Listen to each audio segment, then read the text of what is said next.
दोस्तों नमस्कार, स्वागत है आपका शिखा मैम जीएस यूट्यूब प्लेटफॉर्म पर। आज हम लोग जैन धर्म के महत्वपूर्ण क्वेश्चंस को करेंगे, साथ ही साथ व्याख्या भी सुनेंगे। तो आज का हमारा पहला प्रश्न है, जैन धर्म के संस्थापक हैं। आपके पास 4 विकल्प है, आपको बताना है कि जैन धर्म के संस्थापक कौन है। देखिए, अगर संस्थापक या प्रवर्तक की बात करें, है ना, संस्थापक या प्रवर्तक की बात करें तो बात एक ही हो जाएगी। ठीक है, किन्हें माना गया है? आपका डी सही आंसर होगा। ऋषभदेव या आदिनाथ के नाम से भी इन्हें जाना जाता है। ऋषभदेव या आदिनाथ माने जाते हैं। ठीक है, अगर हम महावीर स्वामी जी की बात करें तो ये जैन धर्म के 24वें तीर्थंकर थे। ठीक है, जिन्होंने 6ठी शताब्दी ईसा पूर्व में जैन आंदोलन का प्रवर्तन किया था। तो जैन धर्म के संस्थापक कौन माने जाते हैं? ऋषभदेव या आदिनाथ को माना जाता है। अगला प्रश्न, जैन धर्म के प्रथम तीर्थंकर कौन थे? जैन धर्म के प्रथम तीर्थंकर कौन थे? तो स्वाभाविक सी बात है, जो इसके मूल संस्थापक या प्रवर्तक हैं कौन होंगे? तो आपका सही विकल्प हो जाएगा बी सही विकल्प होगा, ऋषभदेव को माना गया है। अगला प्रश्न देख लीजिए, जैन तीर्थंकर पार्श्वनाथ निम्नलिखित स्थानों में से मुख्यतः किससे संबंधित थे? वाराणसी, कौशाम्बी, गिरिब्रज या चंपा? तो आपको बताना है कि किससे संबंधित थे। देखिए, यहाँ पे अगर हम बात करें पार्श्वनाथ की, है ना, तो पार्श्वनाथ कितने नंबर के थे? ये 23वें जैन तीर्थंकर थे। कितने? 23वें जैन तीर्थंकर थे। इनका जन्म वाराणसी के राजा अश्वसेन के यहाँ हुआ था। कहाँ हुआ था? वाराणसी के राजा अश्वसेन के यहाँ हुआ था। और इनकी माता का नाम, ठीक है, माता की बात करें तो इनकी माता का नाम वामा देवी था। कौन था? कौन थी? वामा देवी थी इनकी माता का नाम। ठीक है, और अगर हम इनके चिन्ह की बात करें तो आपको पता है कि सभी के अपने अपने चिन्ह हुआ करते थे। तो सर्प इनका चिन्ह माना जाता था। ठीक है, प्रश्न समझ गए ना। जैन तीर्थंकर पार्श्वनाथ निम्नलिखित में से मुख्यतः किससे संबंधित थे? तो आपका सही आंसर क्या हो जाएगा? ए वाराणसी से संबंधित थे, क्योंकि वाराणसी के राजा अश्वसेन के इनका जन्म हुआ था। अब अगला प्रश्न हम लोग देख लेते हैं। चलिए, अनेकतावाद निम्नलिखित में से किसका क्रोध सिद्धांत एवं दर्शन है? अनेकतावाद, आपके पास 4 विकल्प है। तो यहाँ पे बौद्ध होगा, जैन होगा, सिख होगा या वैष्णव होगा। तो यहाँ पे जो सही विकल्प हो जाएगा वो क्या होगा? जैन। बी आपका सही विकल्प हो जाएगा यहाँ पर। ठीक है, चलिए अगला प्रश्न देख लेते हैं।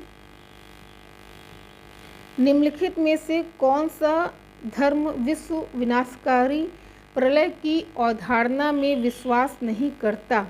कौन सा ऐसा धर्म है जो विश्व विनाशकाली प्रलय अवधारणा में विश्वास नहीं करता? ठीक है, देखिए, अगर हम जैन धर्म की बात करें तो जैन धर्म में ईश्वर की कल्पना नहीं की गई है। ठीक है, ईश्वर की कल्पना नहीं की गई है, नहीं की गई। ठीक है, जगत की सृष्टि नहीं की गई है। इनके अनुसार क्या है? सत्य संसार नित्य और शाश्वत है। ठीक है, और किसी भी समय प्रलय नहीं होता, इसमें किसी भी समय प्रलय नहीं होता। तो यहाँ पे आपका सही विकल्प क्या हो जाएगा? बी फॉर बॉल, जैन धर्म आपका सही विकल्प हो जाएगा। ठीक है, क्या हो जाएगा? जैन धर्म आपका सही विकल्प होगा। अगला प्रश्न, निम्नलिखित में से कौन सा आरंभिक जैन साहित्य का भाग नहीं है? आरंभिक जैन साहित्य का भाग नहीं है। 6ठे नंबर के लिए आप आंसर करेंगे। देखिए, यहाँ पे 6ठे नंबर की बात करें, है ना, तो ए आपका सही होगा, थेरी गाथा। ठीक है, थेरी गाथा की बात करें तो यह बौद्ध साहित्य है। क्या है? यह बौद्ध साहित्य है, ना कि जैन साहित्य। तो यह जैन साहित्य का भाग नहीं है, और बाकी सभी क्या है? आरंभिक जैन साहित्य के भाग हैं। लेकिन थेरी गाथा यह बौद्ध धर्म साहित्य का है। ठीक है, अगला प्रश्न, जैन संप्रदाय में प्रथम विभाजन के समय श्वेतांबर संप्रदाय के संस्थापक थे। आपको बताना है कि, चलिए अगला प्रश्न 7 नंबर के लिए आंसर करेंगे आप लोग। कौन थे? स्थूलभद्र, भद्रबाहु, या दो अन्य विकल्प हटा ही दीजिए, आपने तो इनका नाम भी नहीं सुना होगा, है ना। तो अगर हम बात करें कि कौन थे, तो मौर्य काल की यह बात है ना। तो यहाँ पे स्थूलभद्र आपका सही आंसर हो जाएगा। ठीक है, स्थूलभद्र आपका सही आंसर होगा। चलिए अगला प्रश्न देखते हैं। निम्नलिखित में से किसने प्रतिपादित किया कि भाग्य ही सब कुछ निर्धारित करता है? मनुष्य सामर्थ्य होता है। चलिए आंसर करेंगे, भाग्य ही सब कुछ निर्धारित करता है और मनुष्य क्या होता है? सामर्थ्य होता है। जैनियों द्वारा, बौद्धों द्वारा, अजीवकों द्वारा या मीमांसकों द्वारा? चलिए आंसर करेंगे इसके लिए 8 नंबर प्रश्न के लिए। यहाँ पे आपका जो सही विकल्प हो जाएगा सी, अजीवकों के द्वारा यह प्रतिपादित किया गया है। ठीक है, चलिए अगला प्रश्न देखते हैं। संप्रदाय जो नियति की अटलता में विश्वास करता है। आंसर करेंगे, संप्रदाय जो नियति की अटलता में विश्वास करता है। आपके पास 4 विकल्प हैं यहाँ पे, जैन, अजीवक, चार्वाक या बौद्ध। तो बी आपका सही आंसर होगा, अजीवक। ठीक है, चलिए अगला प्रश्न देखते हैं 10 नंबर के लिए। बराबर की गुफाओं का उपयोग किसने आश्रय गृह के रूप में किया? बताइए। आंसर करेंगे 10 नंबर के लिए। बहुत ही इम्पोर्टेंट प्रश्न है ये, कई बार आया हुआ है। देखिए हुआ क्या था कि मौर्य काल में, है ना, मौर्य युग की अगर हम बात करें तो पर्वतों गुफाओं को काट कर निवास स्थान बनाने की कला का विकास हुआ था। ठीक है, मौर्य युग में यह परंपरा चली थी। तो यहाँ पे आपका सही आंसर ए हो जाएगा, अजीवकों ने ऐसा किया था। अगला प्रश्न देख लीजिए। उत्तर प्रदेश में बौद्ध एवं जैनियों दोनों की प्रसिद्ध तीर्थ स्थली है। बताएंगे कहाँ पे है दोनों की प्रसिद्ध तीर्थ स्थली? सारनाथ, कौशाम्बी, कुशीनगर या देवी पाटन? तो आपको बता दें कि यहाँ पे जो आपका सही विकल्प होगा ये इलाहाबाद के दक्षिण पश्चिम में लगभग 33 मील दूरी पर स्थित है।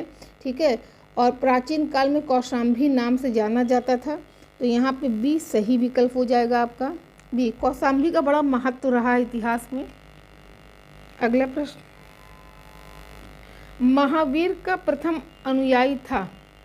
अगला प्रश्न 12 नंबर के लिए आंसर करेंगे।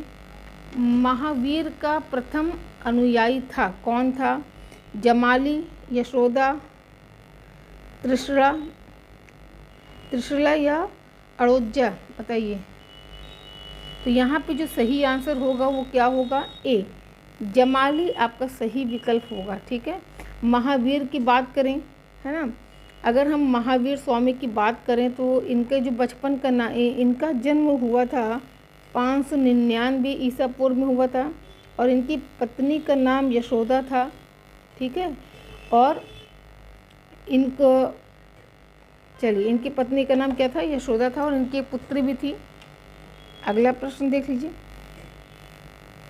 किस जैन सभा में अंतिम रूप से श्वेतांबर आगम का संपादन हुआ? किस जैन सभा में अंतिम रूप से श्वेतांबर आगम का संपादन हुआ? आपके पास 4 विकल्प हैं। यहाँ पे आपको जो सही आंसर होगा ये डी हो जाएगा। आपको बता दें उस समय चंद्रगुप्त मौर्य के शासनकाल में पाटलिपुत्र में, कहाँ पर? पाटलिपुत्र में प्रथम जैन सम्मेलन का आयोजन किया गया था। ठीक है, और इसी सम्मेलन में श्वेतांबर आगम का संपादन किया गया। ठीक, अगला प्रश्न, कुंडलपुर जन्म स्थान है। आंसर करेंगे कुंडलपुर। 14 नंबर के लिए आंसर करेंगे आप लोग। यह किसका जन्म स्थान है?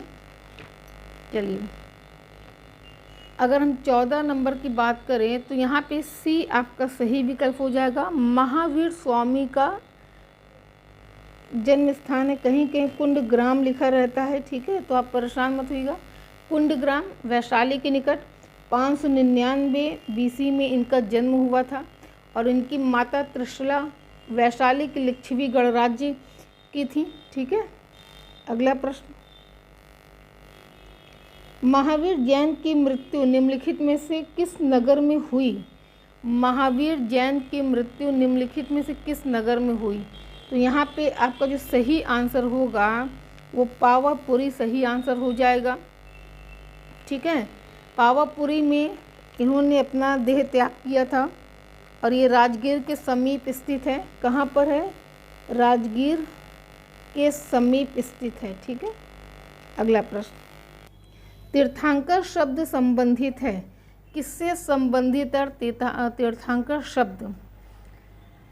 आपको बता दें कि यहाँ पे सही आंसर डी हो जाएगा, जैनियों से संबंधित है। और जैन धर्म में कुल कितने तीर्थंकर हुए थे? तो 24 तीर्थंकर जैन धर्म में हुए थे, जिन्होंने समय समय पर जैन धर्म का प्रसार प्रचार किया था। क्या किया था? जैन धर्म का प्रचार प्रसार किया था। और प्रथम तीर्थंकर की बात करें तो ऋषभदेव थे, और अंतिम की बात करें, है ना, अंतिम की बात करें तो कौन थे? महावीर स्वामी थे, ठीक है। महावीर स्वामी अंतिम और पहले ऋषभदेव माने गए हैं। अगला प्रश्न, जैन तीर्थंकरों के क्रम में अंतिम कौन था? अभी हमने आपको बताया कि अंतिम कौन था। 17 नंबर के लिए आंसर करेंगे। चलिए, अंतिम महावीर जी को माना गया है और पहले ऋषभदेव को माना गया है, ठीक है। ऋषभदेव को माना गया है, ये पहले थे। और अंतिम 24वें कौन थे? महावीर स्वामी थे। अगला प्रश्न देख लीजिए, निम्नलिखित में से कौन एक जैन तीर्थंकर नहीं था? कौन एक जैन तीर्थंकर नहीं था? 18 नंबर के लिए प्रश्न करेंगे। तो यहाँ पे आपको बता दें कि नाथ मुनि जो थे ये जैन तीर्थंकर नहीं थे। जब नहीं वाले प्रश्न आए तो विशेष ध्यान दिया करिए, ठीक है, क्योंकि नहीं को कभी कभी आप है पढ़ लेते हैं। तो नाथ मुनि का संबंध जैन धर्म से नहीं है। प्रभासगिरी जिनका तीर्थ स्थान है वे हैं, कौन है? बौद्ध, जैन, शैव या वैष्णव? तो यहाँ पे जो आपका सही आंसर हो जाएगा ये क्या हो जाएगा? बी, ठीक है, जैन। जैन धर्म से संबंधित हैं। और प्रभासगिरी उत्तर प्रदेश के कहाँ पर? कौशाम्बी स्थित जैन तीर्थ स्थान है। कौशाम्बी का जो ये प्रभासगिरी स्थल है, ये 6ठे जैन तीर्थंकर पद्म प्रभु से संबंधित है, ठीक है। अगला प्रश्न, जैन धर्म में पूर्ण ज्ञान के लिए क्या शब्द है? बताइए, मोस्ट इम्पॉर्टेंट प्रश्न है। पूर्ण ज्ञान के लिए क्या शब्द है? तो यहाँ पे आपका सी सही आंसर हो जाएगा, कैवल्य, ठीक है। कैवल्य। महावीर स्वामी जी की बात करें तो 12 वर्षों की कठोर तपस्या के बाद इन्हें ऋजुपालिका नदी के तट पर, कहाँ पर? ऋजुपालिका नदी के तट पर, ठीक है। ऋजुपालिका नदी के तट पर एक साल वृक्ष के नीचे, इन्हें साल वृक्ष के नीचे कैवल्य की प्राप्ति हुई थी, इसीलिए इन्हें केवलिन भी कहा जाता है। क्या कहा जाता है? केवलिन भी इन्हें कहा जाता है। अगला प्रश्न, महावीर स्वामी को किस नदी के तट पर ज्ञानोदय प्राप्त हुआ?